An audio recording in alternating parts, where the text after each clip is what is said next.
The month of May has come to an end, so today I'm going to be talking through all of the stuff I bought, games I played, and movies I watched this month.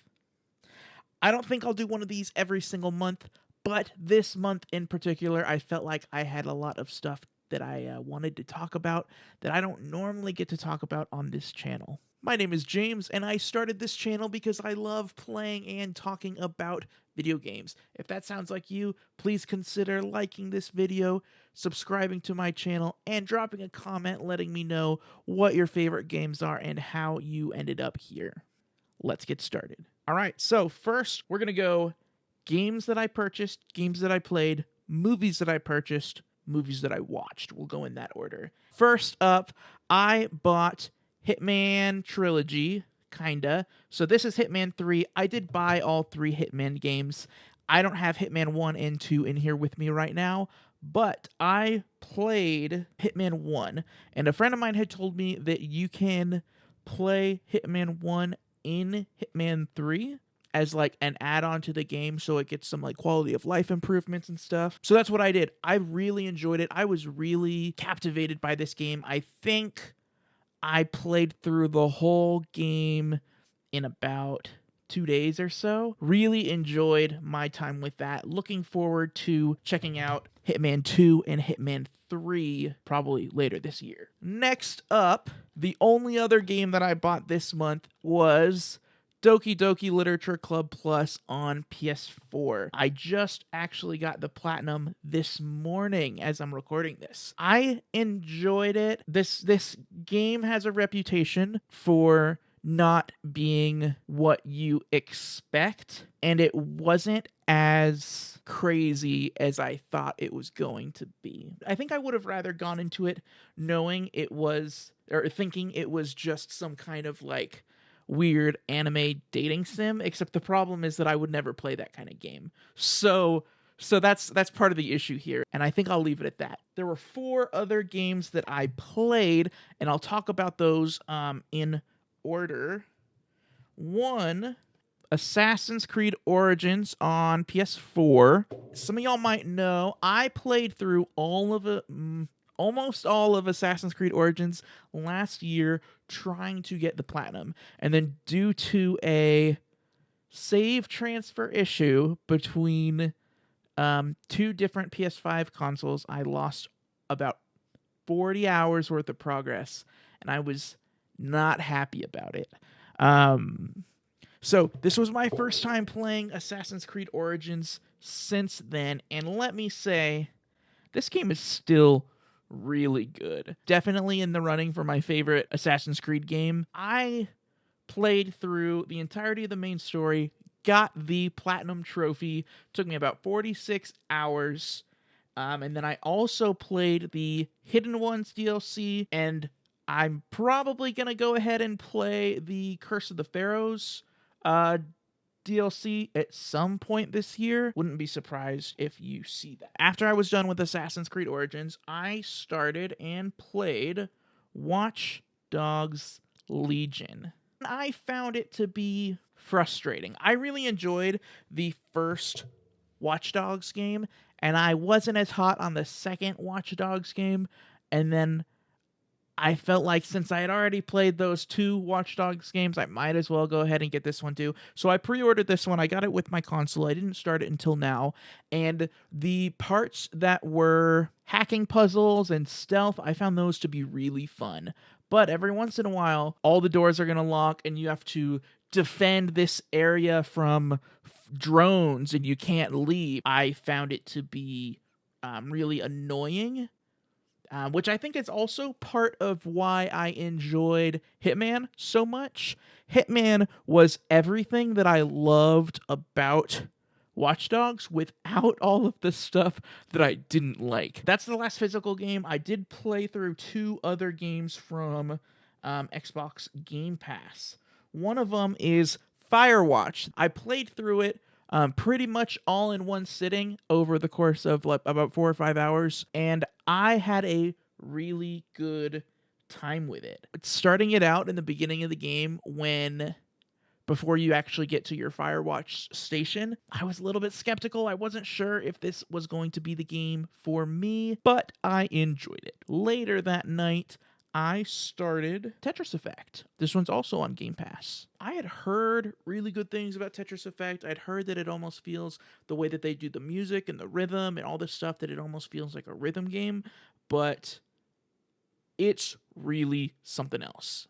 I don't think that simply saying that it feels like a rhythm game really does it justice, but I really enjoyed Tetris Effect. I kept it installed on my console. It's probably going to be one that I continue to jump in and out of for a little while. That's it for video games. There are way more movies, so we're just going to go through the stack. First up is Ali, the 2001 movie with Will Smith where he plays Muhammad Ali. I love historical dramas. Really definitely looking forward to that one. The price was right. I think I got it for about $10 or so. I do really like Will Smith as well. I think he is a very good actor. And I'm going to leave it at that.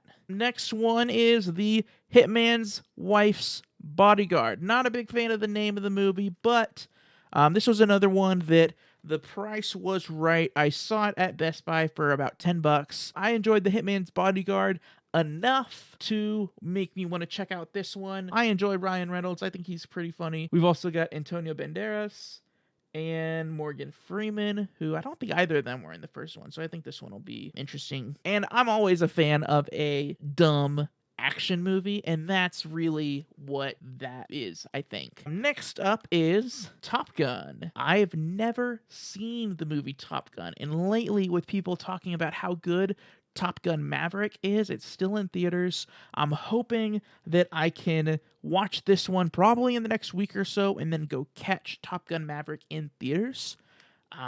Definitely looking forward to that one too. Next up is Gone Girl.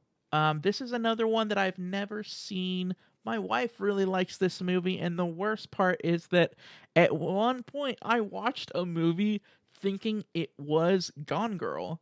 And so whenever my wife wants to talk about this movie, I'm always like, yeah, I feel like I know what she's talking about, but I really don't. So looking forward to checking that one out too. What else we got over here? Dune just came out. I missed it when I was in theaters. Everybody was talking about how good it was. I really wanted to go and see it. Oscar Isaac has a really great beard in there. Look at that beard. Looking forward to checking out that one. The last movie that I picked up and did not watch was 10 Things I Hate About You. I've seen this one before.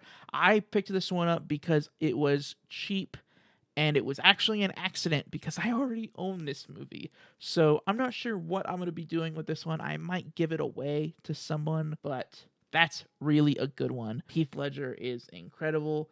Julia Stiles is great as well. Lots of good chemistry in that movie. They're both way too old to be in high school, but still really good. This next group are ones that I bought this month and also watched. We've got American Psycho, the uncut version. I had never seen this movie before, and I enjoyed it. I had lots of feelings about this movie that I know that is a satire, but I don't feel like it's actually that far off, and that's part of what I enjoyed so much about the movie. Next up is 2004 iRobot. I've always really liked iRobot. I didn't see it when it first came out, and I was like a kid when I saw it. I still think it's a pretty good movie. This might be the first time that I watched it as an adult, but I didn't have any major issues with it. Like I said earlier, another fun, more serious action movie, kind of a mystery movie too, which I always think that kind of stuff is fun as well. Next, we have I Am Legend, which this one I had never seen the what they market as the true ending. I had only ever seen the theatrical ending, and it's really good. I felt like it changed the entire movie. It plays into the feelings of loss of humanity and hopelessness in a way that I really didn't see coming. Definitely check out the director's cut. I'm going to call it the director's cut of I Am Legend. Next up is the Bourne Ultimate Collection. My stepdad really enjoys these movies, and I had never seen any of them. I watched the Bourne Identity, so the very first one, and I'm looking forward to checking out the other ones. This one is another serious action movie, which I enjoy. Only 6 more movies to talk about. First up is Nobody. I've owned this one for a little while. I had picked it up when I'd heard that it was really good. I've never seen Bob Odenkirk in such a like physical action role before. In my mind, he's always more of a suburban dad, which might have been why I enjoyed this movie so much. Definitely check out Nobody if you enjoy action movies. Next up is A Beautiful Day in the Neighborhood. I mentioned earlier when I was talking about Ali that I really enjoy historical dramas, and this one is no exception. This one is told from the, I didn't know this going into it, but it's told from the perspective of a man going to interview Fred Rogers, who's trying to figure out why he's so nice, and through his lens, you get to learn a lot about Fred Rogers, and I thought it was really cool the way that they put it together. Next up, and this is the last one that I have here physically, is King Richard, another historical drama that I enjoyed. And another Will Smith one as well. Will Smith won Best Lead Actor for this one. And his acting talent in this movie was on full display. I'd recommend checking out this one. I might be a little bit biased because I used to play tennis, and I also really like Will Smith, and I also really like historical dramas. But I enjoyed King Richard. Check out that one too. So, as I mentioned, there are 3 movies that I saw in theaters, and so I'm going to go ahead and run through those real quick as well. The first one is Everything Everywhere All at Once. This movie, from the first trailers that I saw, I didn't really want to go see it. A friend of mine whose movie opinion that I trust quite a bit said, like, no, you need to go see this movie. It's really good. And I saw it, and it was, if you haven't seen Everything Everywhere All at Once, go ahead and see it. Let me know what you think. The second movie that I saw in theaters was Doctor Strange in the Multiverse of Madness. Sam Raimi's first return to the superhero genre since Spider-Man 3, which I think was 2007. This is very distinctly a Sam Raimi movie, and I don't want to say it's an outright horror movie. In the realm of Disney and Marvel Cinematic Universe and mass appeal, I feel like it's as close as you can get to horror. I thought that the characters were very compelling and their beliefs had weight to them, and you could see growth in the different characters, which are all things that I really enjoy. If you're a fan of the Marvel Cinematic Universe, you'll probably like that one as well. The last movie that I saw in theaters was The Unbearable Weight of Massive Talent. This one was really something unique. Nicolas Cage plays a cartoon version of himself where he has hit a rough patch in his acting career, and he takes a job to go hang out with a Nicolas Cage superfan played by Pedro Pascal. And I loved everything about this movie. Pedro Pascal is awesome as the Nicolas Cage superfan. Nicolas Cage is awesome kind of playing an over-the-top caricature of himself. And it was also just genuinely funny, but it didn't feel like they were trying to make a funny movie. It just was. Nicolas Cage and Pedro Pascal had such great chemistry that I watched this movie, and